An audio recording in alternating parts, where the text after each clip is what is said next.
dan kebanyakan uji ini ujiannya kita manis berkati. Ibu bapak mas saudara, katong ada dalam pelayanan firman, dan mari katong sama-sama buka dua bagian bacaan yang kita pilih. Yang pertama Kejadian 3 ayat 6, Kejadian 3 ayat 6, dan bacaan yang kedua tadi sobatnya diberitakan harapan Lukas 2 ayat 11 sampai akan ayat 14. Sebelumnya mari kita berdoa. Dan banyak Tuhan Yesus, dan pak mau jumpai katong dengan Tuhan firman. Katong sadar diri, katong sing mengerti apa-apa tanpa Roh Kudus bekerja. Tagal itu dengan hati yang paling rendah sekali, katong minta Tuhan Yesus lewat Roh Kudus mau lengkapi katong semua, lengkapi beta yang akan menaburkan firman ini, supaya semua yang hadir bisa dapat makna dari Natal yang katong bikin saat ini. Tuhan Allah menjadi waktu ini waktu yang paling bagus, waktu yang paling berkualitas, pak katong renungkan akan firman ini, lalu katong janji dalam hati pulang dari sini katong bikin akan dalam katong berhidup. Bicara jua per katong mendengar aku. Amin. Kejadian 3 ayat 6 demikian. Perempuan itu melihat bahwa buah pohon itu baik untuk dimakan dan sedap kelihatannya. Lagi pula pohon itu menarik hati karena memberi pengertian. Lalu ia mengambil dari buahnya dan dimakannya, dan diberikannya juga kepada suaminya yang bersama-sama dengan dia, dan suaminya pun memakannya. Bacaan yang kedua, Lukas 2 ayat 11 sampai 14. Hari ini telah lahir bagimu juru selamat, yaitu Kristus Tuhan di kota Daud. Dan inilah tandanya bagimu, kamu akan menjumpai seorang bayi dibungkus dengan lampin dan terbaring di dalam palungan. Dan tiba-tiba tampaklah bersama-sama dengan malaikat itu sejumlah besar bala tentara surga yang memuji Allah, katanya, kemuliaan bagi Allah di tempat yang maha tinggi, dan damai sejahtera di bumi di antara manusia yang berkenan kepadanya. Demikian kebenaran firman Tuhan. Ibu bapak saudara,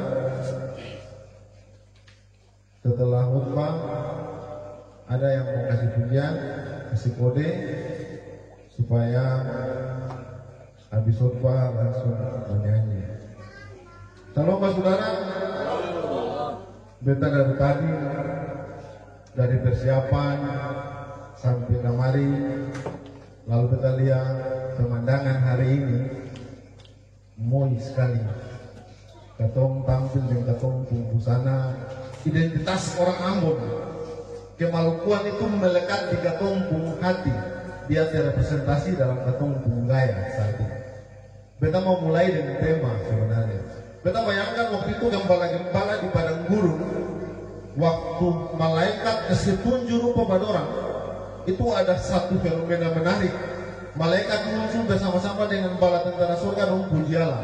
Jadi beta bayangkan ini gembala-gembala dong ada duduk nonton malaikat menyanyi, indah sekali.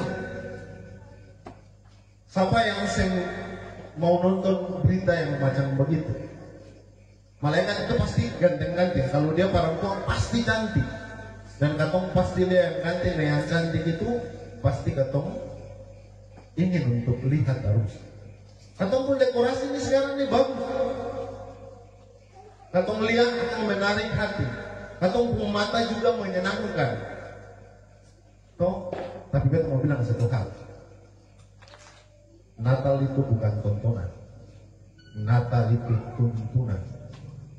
Jadi hari ini katong datang dengan akang firman ini, pulang dia akan jadi penutup. Pak katong berjalan di katong hidup dia, katong saya tahu apa jadi di muka.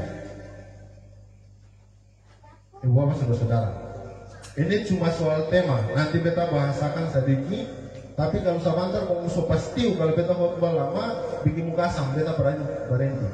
Bikin muka asam beta. Supaya beta tahu anak Tuhan mana, anak setan mana. Bapak Ibu, Bapak Saudara, mungkin yang dong zaman-zaman beta Bujon, dong Bapak Melisa, mungkin pernah dengar satu grup dia punya nama Bimbo. Dia punya satu lagu, dia punya judul Tangan. Dia punya judul Tangan. Jadi dia kata-kata tuh begini, orang yang gampang memukul kita sebut ringan tangan.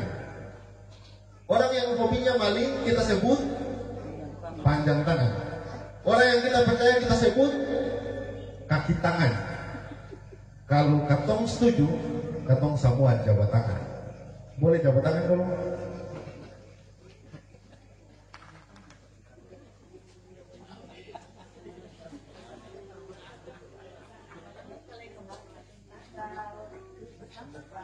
Yang panjang tangan berhenti. Oke. Raba membelai, katong tulis, katong pukul, katong main humpimpa, semua pakai tangan. Tapi kira-kira yang beta maksud ini hubungan Natal dan tangan apa? Bukan soal itu. Gara-gara tangan itu Tuhan Allah hadir. Gara-gara Adam dan Hawa pun mata sulia, saya kontrol tangan, ambil semua.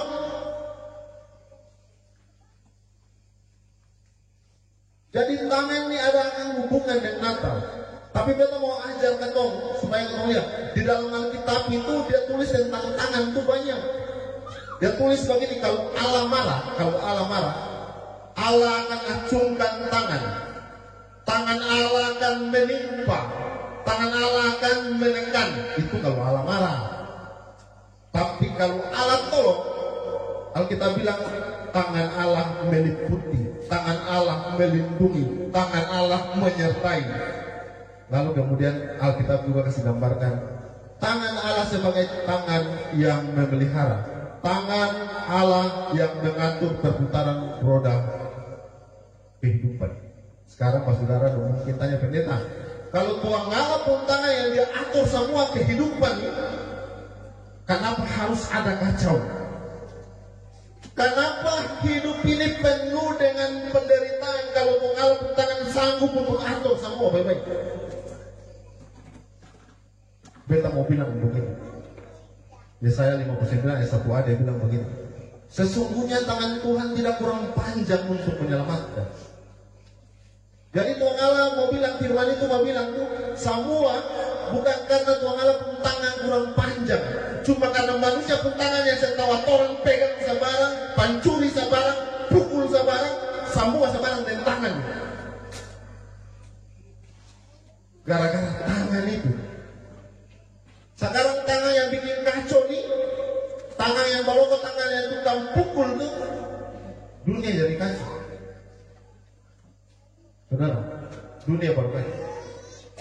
Kacau karena tangan ringan untuk pukul bini, pukul orang, saya tahu masalah langsung pukul, panjang tangan, pancuri sebarang. Saudara, itu baru tangan, bolong lain-lain, mata sabaran, kaki sabaran, lebih rusak dunia. Baru tangan, bolong mata, dia hati otak atur, yang setan atau yang bukan punya ambil saja.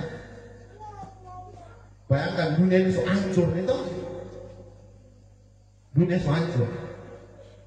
Lalu kemudian saudara-saudara, kalau dunia so hancur model begini, Tuhan Allah bikin apa?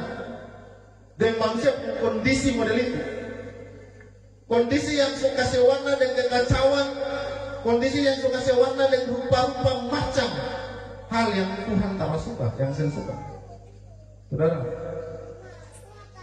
yang tadi kita bilang, Tuhan Allah bikin apa di dunia model begini? 3 kemungkinan kita kasih. 1, kemungkinan yang pertama, Tuhan Allah lapas tangan. Tuhan Allah lapas tangan, lalu Tuhan Allah masa bodoh, Tuhan Allah cuci tangan, lalu Tuhan Allah paku tangan. Itu kemungkinan yang pertama. Dia paku tangan juga nanti kan, walau-walau Itu kemungkinan pertama. Kemungkinan yang kedua, saudara, Tuhan Allah pun tangan gatal. Gatal terpukul katong. Tuhan Allah susah sadar lain. Susah sabar lain. Tuhan Allah mau pukul, Tuhan Allah kasih jatuh katong, Tuhan Allah mau hukum katong. Itu kemungkinan yang kedua. Karena katong pantas untuk dihukum. Jangan bilang kata, ih katong hidup nih begini-begini saja, macam Tuhan Allah yang ada. Oh sesapa. Cuma Tuhan Allah yang punya kualifikasi paling tinggi, paling nilai katong hidup. Dan katong saya bisa tanya, Tuhan Allah kenapa begini? Jadi mesti tahu diri dan sadar diri. Katong bukan apa-apa. Itu kemungkinan kedua. Kemungkinan yang ketiga, Tuhan Allah angkat tangan.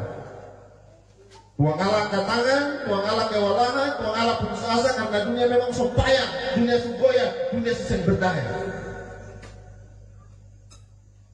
Saudara, kita mau tanya, di antara ketiga kemungkinan ini, kira-kira kemungkinan mana yang Tuhan Allah pakai? Bisa jawab?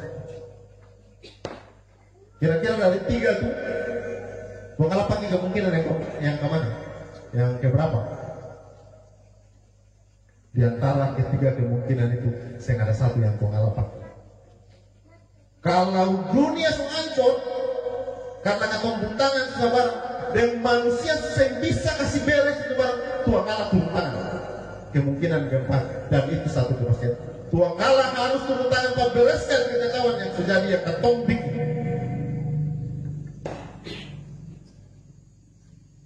Tuhan Allah mesti kasih beresan. Karena kalau satu saja kemungkinan yang tadi kita bilang bahwa Tuhan Allah pakai akan dunia dalam bahaya, dunia binasa, dan semungkin dunia bisa mampu untuk menyelamatkan diri, kasih selamat untuk diri. Makanya supaya yang binasa apa?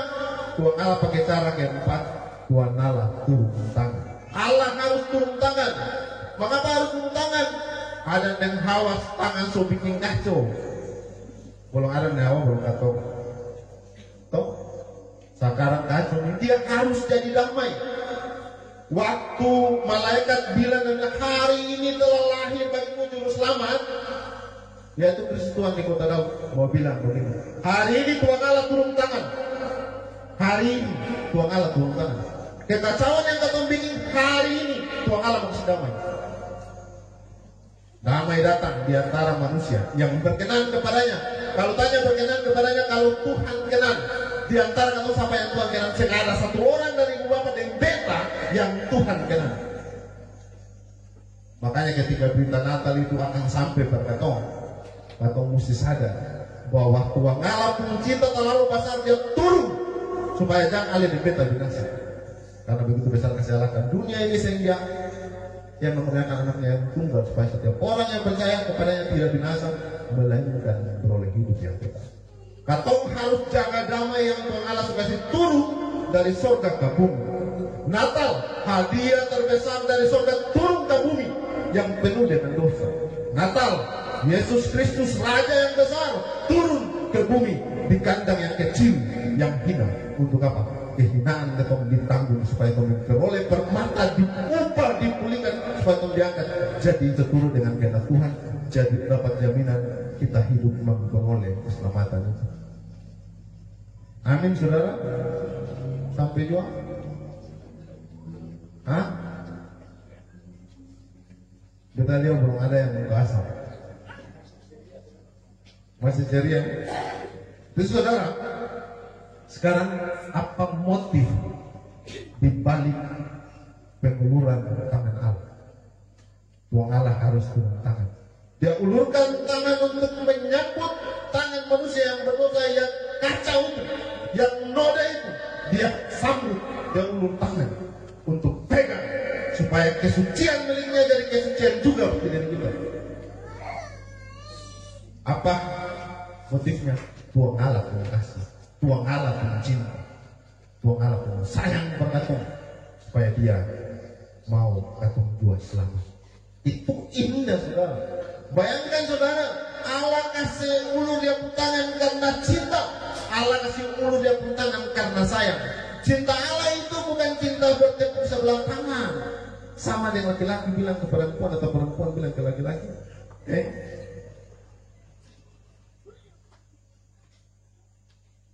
Cinta Allah itu penuh dan nyata. Saudara, jika pihak Allah sudah ulurkan tangan penuh cinta, masakan pihak dari ketong manusia yang berdosa mau simpang tangan, saya mau sambut tangan itu.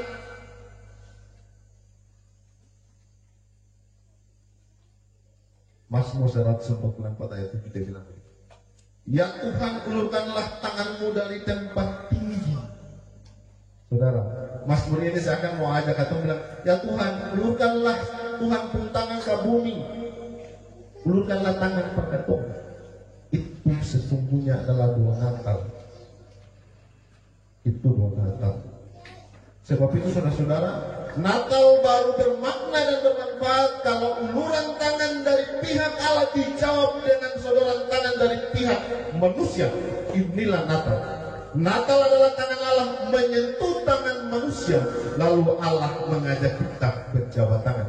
Bayangkan saudara, Allah dan manusia berjabat tangan. Tuhan Yesus memberkati.